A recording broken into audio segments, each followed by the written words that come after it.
આપણે બધા એક એવી દુનિયામાં જીવીએ છીએ નહીં, જે આપણું ધ્યાન, આપણું ફોકસ જાણે સતત કોઈક ચોરી રહ્યું હોય.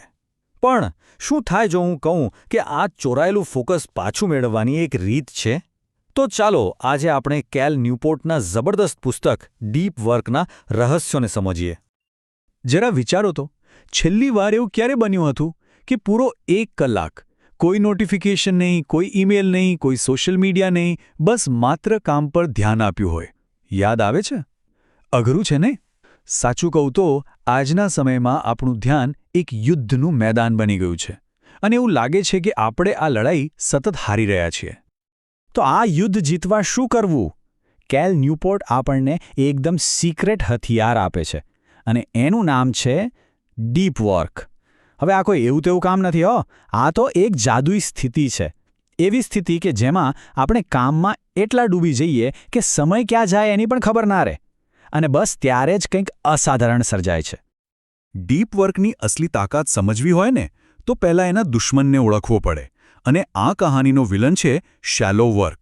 હા, એ જ કામ જે આપણો મોટાભાગનો દિવસ ખાઈ જાય છે. આને આમ સમજીએ, ડીપ વર્ક એટલે જાણે મગજ માટે બનાવેલું એકદમ પૌષ્ટિક અને સ્વાદિષ્ટ ભોજન જે ખાધા પછી તાકાત આવે.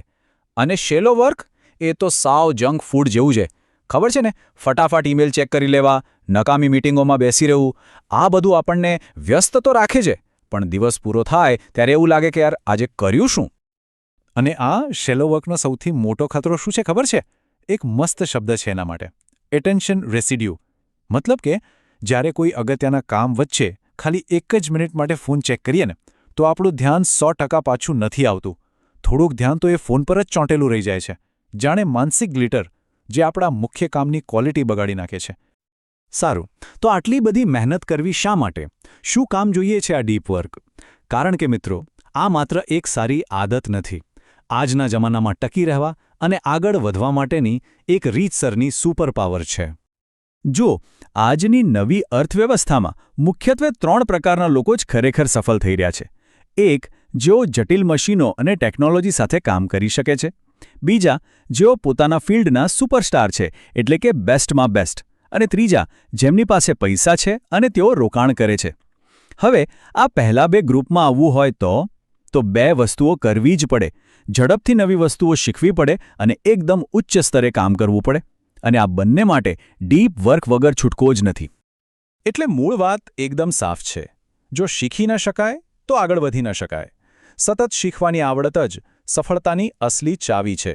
અને ડીપ વર્ક એ ચાવીથી તાળું ખોલવા માટેનું સાધન છે. પણ ડીપ વર્ક ખાલી પૈસા કે સફળતા માટે જ નથી. એનાથી પણ કંઈક ઊંડું છે. એ જીવનને એક અર્થ આપે છે, એક સંતોષ આપે છે. ચાલો રિક ફરર નામના એક લોહારની વાત કરીએ. આ ભાઈ વાઇકિંગ તલવારો બનાવે છે. હવે એ કોઈ સામાન્ય કામ નથી, એક અત્યંત જટિલ અને અઘરી કળા છે.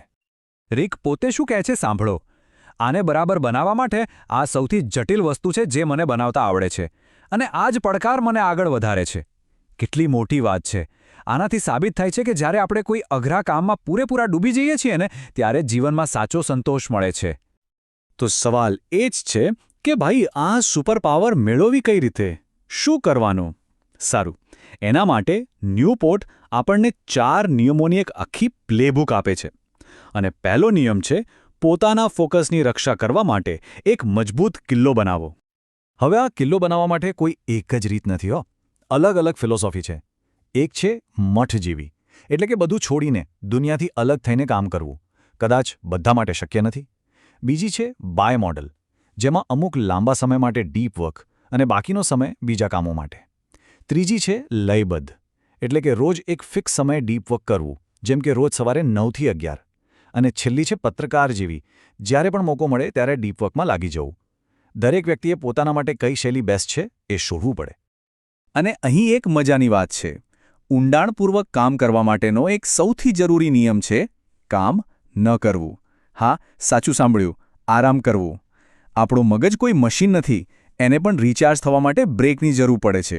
અને તમને ખબર છે, મોટાભાગના બેસ્ટ આઈડિયાઝ અને સોલ્યુશન્સ આ જ ડાઉનટાઈમમાં એટલે કે આરામના સમયમાં જ આવે છે.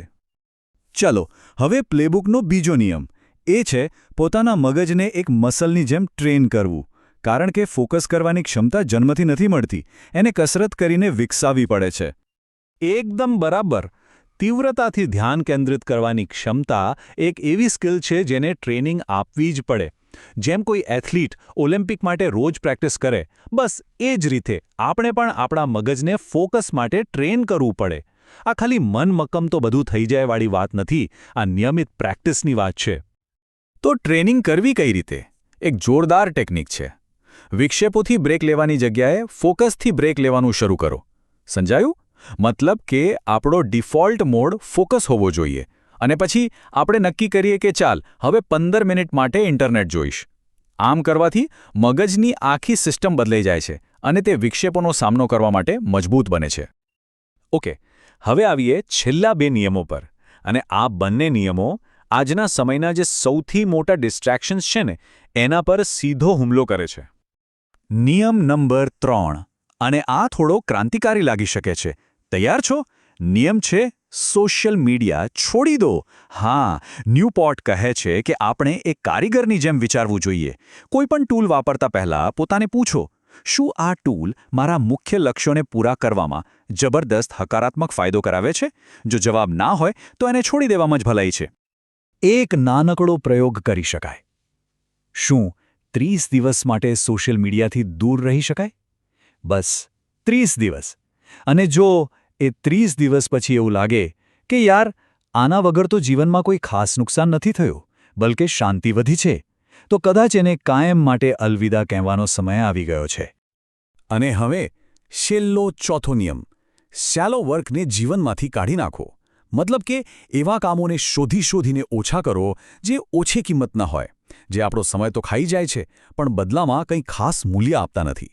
અને આ બાબતમાં થોડું કડક બનવું પડશે. આનું એક જોરદાર ઉદાહરણ છે 37 સિગ્નલ્સ નામની એક સોફ્ટવેર કંપની. એમણે શેલો વર્ક ઘટાડવા માટે એક પ્રયોગ કર્યો. એમણે અઠવાડિયામાં 5 દિવસ કામ કરવાને બદલે 4 દિવસ કામ કરવાનું શરૂ કર્યું. અને પરિણામ, નવાઈની વાત એ છે કે એમની પ્રોડક્ટિવિટી ઘટી નહીં, એટલી જ રહી. કેમ? કારણ કે જ્યારે સમય ઓછો હોય ત્યારે લોકો આપોઆપ એ જ કામ પર ફોકસ કરે છે જે ખરેખર મહત્વનું છે. અને અંતમાં ચાલો બિલ ગેટ્સને યાદ કરીએ. આપણે એમને એમની બુદ્ધિ માટે ઓળખીએ છીએ, પણ એમની એક બીજી ખાસિયત હતી, ફોકસ પ્રત્યેનું એમનું ઝનૂન. કહેવાય છે કે તેઓ અઠવાડિયાઓ સુધી એક જ પ્રોજેક્ટમાં એટલા ડૂબી જતા કે દુનિયાની કોઈ ખબર ન રહેતી. અને આ જ ડીપ વર્કની અસાધારણ ક્ષમતાએ એમને ઇતિહાસ રચવામાં મદદ કરી. તો આ આખી વાતનો સાર શું છે? ડીપ વર્ક એ ખાલી વધુ કામ કરવાની કોઈ ટ્રીક નથી. ના, આ તો વધુ સારું કામ કરવાની, વધુ અર્થપૂર્ણ કામ કરવાની અને સાચા અર્થમાં એક સંતોષકારક જીવન જીવવાની રીત છે. અને છેલ્લો સવાલ એ જ છે, શું આપણે વિક્ષેપોથી ભરેલી આ ભીડને છોડીને એ મુઠ્ઠીભર લોકોમાં જોડાવા માટે તૈયાર છીએ, જેઓ ખરેખર ફોકસ્ડ છે?